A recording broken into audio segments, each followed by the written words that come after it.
a good time. Put a smile on your face, yeah. Can be Cam and Elation Radio. Even brighten your day and help you through the night. Bring you good music. Can be Cam and Elation Radio. And here's your host, Kim and Kim.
Social media. It is Tuesday here in the United States. First, I want to say Happy New Year to you. I hope this is going to be a blessed, prosperous New Year for everyone. We are on the Jadaas Live broadcast located here in St. Louis, Missouri. But globally, we are across the social media platforms and on Blog Talk Radio tonight. I am your host, Cynthia Bennett. And here on this podcast, we talk about issues dealing with abuse and neglect to raise awareness, to provide resources that will offer hope through educating, edifying, and encouraging in our communities. So we will also be having guests for the upcoming season. We're getting our lineup ready, and we just want you to be ready for it. We want you to be ready for it. So tonight, you don't want to miss it. So I just want to let you guys know this live broadcast is on Blog Talk Radio, and as well on the YouTube, our Jadaas Live YouTube channel. We are having some technical issues, and we probably will be on Facebook again in the beginning of February, but we will be on all the platforms then. So we're still going to get out what we need to get out. We're going to reach the community however we need to reach the community. And right now, we can still reach in listeners. And I ask that if this podcast assists you in any kind of way,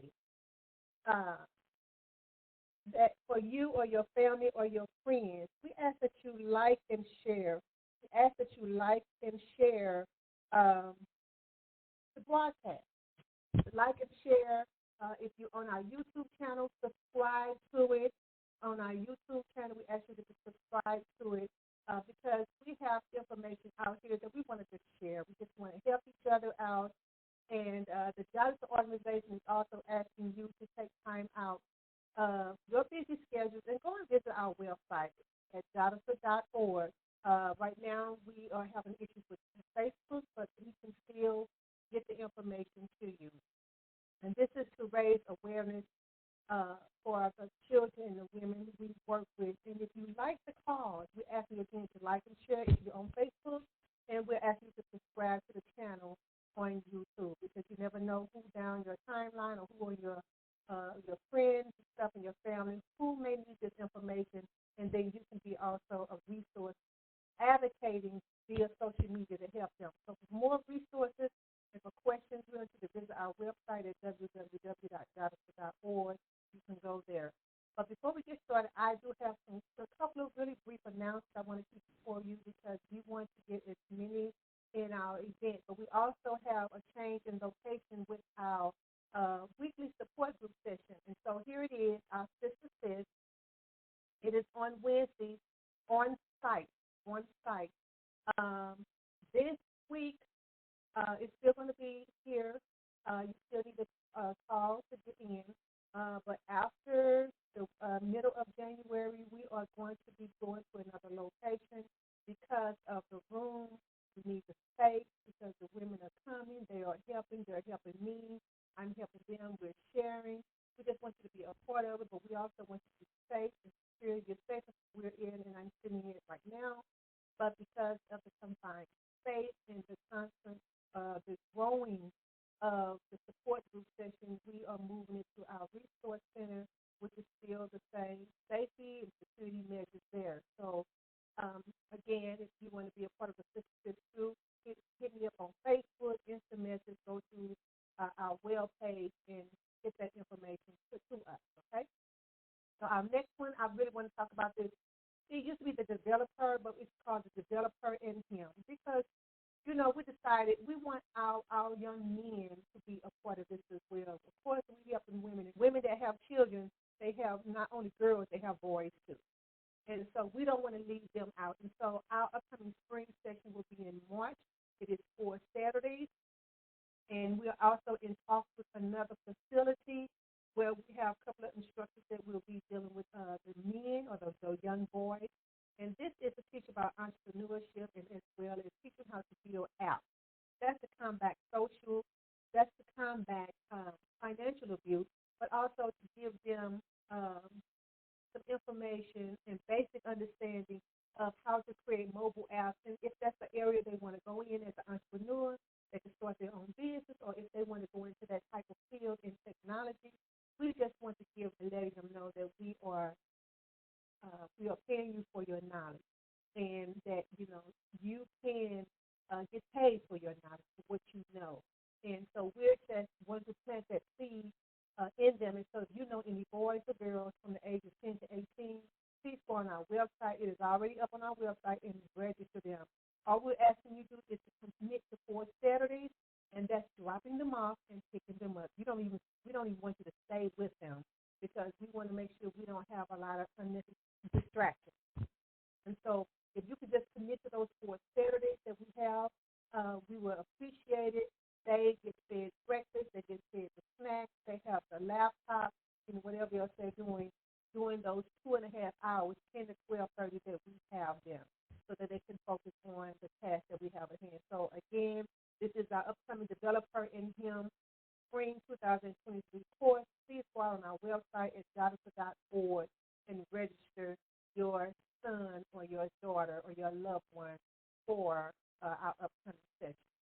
So just want to get that out of the way. So I believe tonight's discussion is needed because there is so much going on in the world. And as I stated, when I came on, I said, Happy New Year. I hope you have a blessed, prosperous New Year, and, even though we have into a new year, of course, you're on social media, you're talking to people, we hear about resolutions and proclamations and declarations for the new year, and that's fine. That is absolutely fine. It is something to always aim for. I do not knock it. I've made resolutions. I've done it all as well. And so, and that is just anticipation to start afresh and anew from the old, or coming out of the previous year into the new year. And that is great, and that is wonderful. But what about those who are reluctant or who have stepped into the new year in a struggle or a battle or some type of reluctancy to move on because of a loss of a job or a loss of a child or loss of a home or a relationship or a dream? What about those people who had to move on and they didn't really want to, they wasn't prepared, or they wasn't ready to move on, picking up the pieces of a life that has been shattered? It's easier said than done. What about our sisters and brothers who have stepped into the new year without the person or the friend or the aspiration or the dream or the house or the whatever it is that they lost, that they had to leave back in 2022, and it has left them in shambles? It has left them. My heart is always going out to just, I think of the good, and I also think of the bad. I think of the fortunate, I think of the unfortunate. I think of the ones that's gaining, but I think of the ones that's losing. I try to look at a holistic view with everybody, saying everybody, as I said in the last podcast, everybody is not having a holly jolly Christmas. Everybody is not looking forward to this. In case in point, there has been several suicides suicide death that was hit home. And for when I say hit home, I knew these people personally. I've had some kind of interaction with them, and it lets you know that everybody is not happy. Everybody is not joyful. People are struggling. They're struggling with issues, with life. So trauma-informed care focuses on the notion that a traumatic event that a person that has had a traumatic event has either experienced or witnessed. It can alter the biology of the brain. It can alter your thinking. It can alter your how you view things. People get PTSD behind things, post-traumatic stress disorder. It can cause a lot of things. And what the trauma-informed is, it's not what's wrong with you, because now you've already told a person, you ain't right, or there's something amiss, or there's something off. That already puts a negative tone on it. Trauma-informed care approach is not what's wrong with you, but what happened to you. And when you use that approach, you're looking for the person to express. It's giving them the opportunity to express their story, their truth, not your truth, their truth. It gives them the opportunity to let them know that you are willing to listen to whatever it is that they're going through, whatever it is that they're experiencing, versus you already having a preconceived notion, or you already have this self-righteous approach to, what's going on with you, what's wrong with you. It's already a negative connotation behind that, which will cause the person to shut down. They don't want to talk to you. I wouldn't want to talk to you. But when you said what happened to the listening and wanting to hear, you're being attentive to them, and you're giving them your fully undivided attention, even if you don't understand whatever they're going to say, but you're saying what happened because you know there is an event that caused whatever that is going on, whatever that is happening. There's something that caused it. What's wrong with you is topical. You're looking at what's the issue or the disease or whatever. But when you say what happened to you, it's the undercurrent, the behavior. What is something caused this change for it to be this way, if you guys understand. So the underlying tenet of trauma-informed care is simply the past matters. What happened to you? Whatever happened in the past is affecting the future. What happened? That is what trauma-informed care, the approach is. And so when adults and children experience trauma, whether it happened once or it has happened on a repeated occasion, it can have powerful influences on behavior and mental health now and as a child becomes an adult. I just put a post out yesterday on the Jadaas the Facebook page, and it was a picture of this lady's a silhouette of her head. And inside her head, it was a little girl sitting behind bars. And the post I wrote in, speaking to the little girl in you, I see you. I hear you. I love you. I care about you. Because we have to go back to what happened as a child that may be affecting adults now. Or maybe not a child. What happened prematurely? What happened earlier? What happened in the past? The past could be just as early as yesterday. The past could be this morning. What happened that's causing this behavior or this influence now? And so that's what we have to do, helping people pick up the pieces. Now what? So data from as far as back as the 1990s, for example, it says that the vast majority of incarcerated females were abused sexually, physically, and emotionally as children. It happened in the past. It happened as a child when they were children. But now, because it wasn't dealt with, that little child on the inside of that grown person, that grown woman, is still hurt, is still bleeding, is still crying out, is still trapped. And so because of the child that's on the inside in the past was hurt, then these are some of the things that's going on in their adult lives. Now, that's from a study. Abuse and neglect, the loss of loved ones, oftentimes can be linked to mental and physical illness, substance abuse, behavior problems, violence, and other ills that's going on in society, because people are trying to self-medicate. People are trying to do whatever it is to manage. Because a lot of times people, yeah, we say we're overcomers and we try to overcome and we're overcoming, but a lot of people who may not understand that part, they're trying to manage. They're trying to manage what's going on.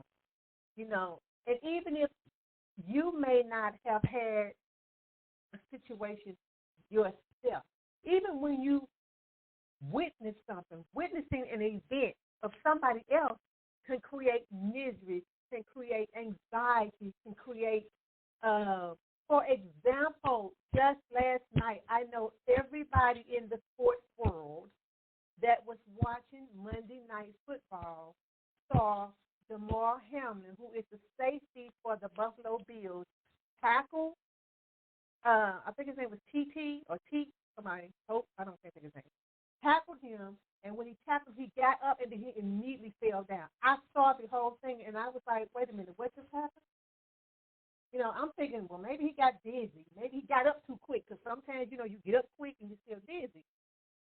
But because it didn't affect me, or it didn't happen to me, but because I witnessed it, it did something to me.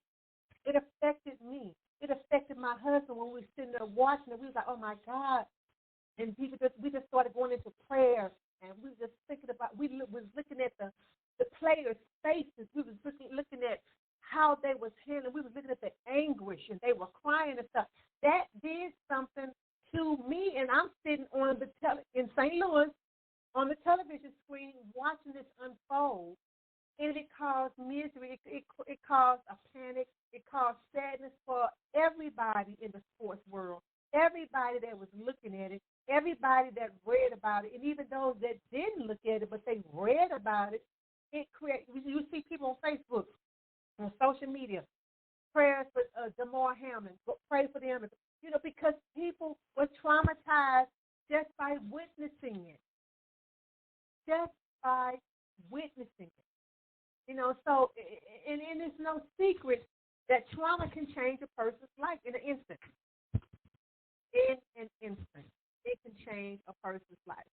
I don't know the outcome with Damar Hamlin, but my prayer goes out to him for a speedy recovery, 100% full recovery. This young man is 24 years old, I am sorry. This young man is 24 years old, in the prime of his life.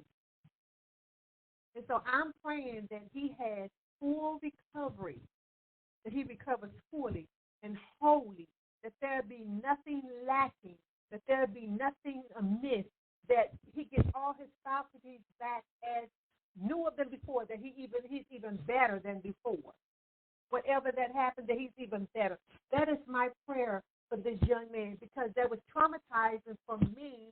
It changed the sports world. Everybody kept saying, this has never happened before. Then they were just talking about it, and it was like, when that happened, everybody looked at it. The first thing they said is, this is different. This feels different. It looks different. Because, you know, people get injured all the time. They get people to come and get them on the stretcher, and the medical personnel come out and, you know, there are some people that have been, you know, sent out, but for some reason, this felt different. And so we have, don't be just frank. So anyway, for some people that experience this trauma or they witness it, it makes them be compassionate. They can become compassionate, just like everybody in the sports world that witnesses. Everybody was compassionate. We thought about him. We thought about his mother. his family, his teammates, his coach, everybody. And everybody was empathetic towards him or those who have been hurt in the field. They were talking about it. And so you're either going to go left field or right field and be empathetic and compassionate, or sometimes for trauma, others become destructive and it becomes overwhelming. It depends on how you are dealing with it. So, but no matter what experience you have with trauma, find healthy ways to cope. And so, as I said in the beginning, you know, this is people have, we've all stepped into 2023. We stepped into a new year.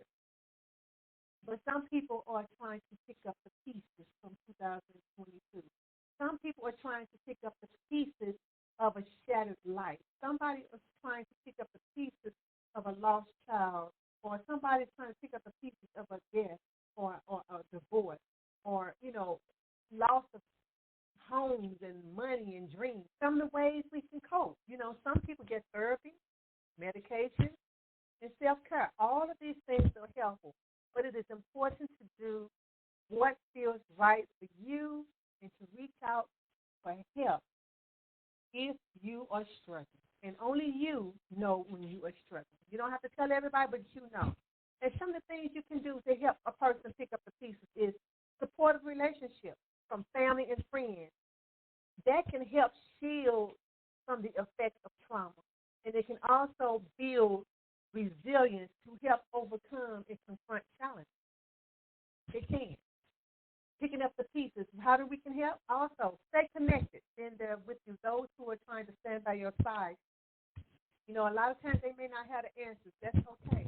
My thing is, I always say you may not have the answers, but also be just willing to be present. Just show up. Show up.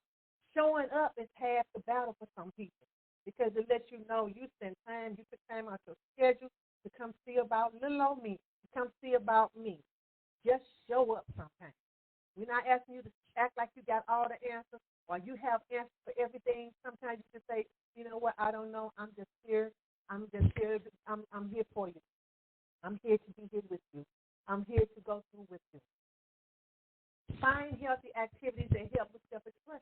You know, flirting, or you want to go to a movie, if you want to go to an art gallery, you know, whatever it is that how you want to express, whatever it is that you want to do. Do that. Find healthy activities that allow you to express yourself. You know, maybe you want to start, you know, painting or whatever it is. Get that out, because we all need it out. And also allow the negative emotions to flow. I have a friend who was not happy this holiday season because this was so, hey, you know, I just want to let you know I'm here. I love you, because I've been there. I've lost a mother. I know how she feels. I understand how she feels. And she said, I am not happy. I just want to cry. And I said, go on and cry. Go on and cry. Allow the negative emotions to flow. Go on and cry. That's a cleansing.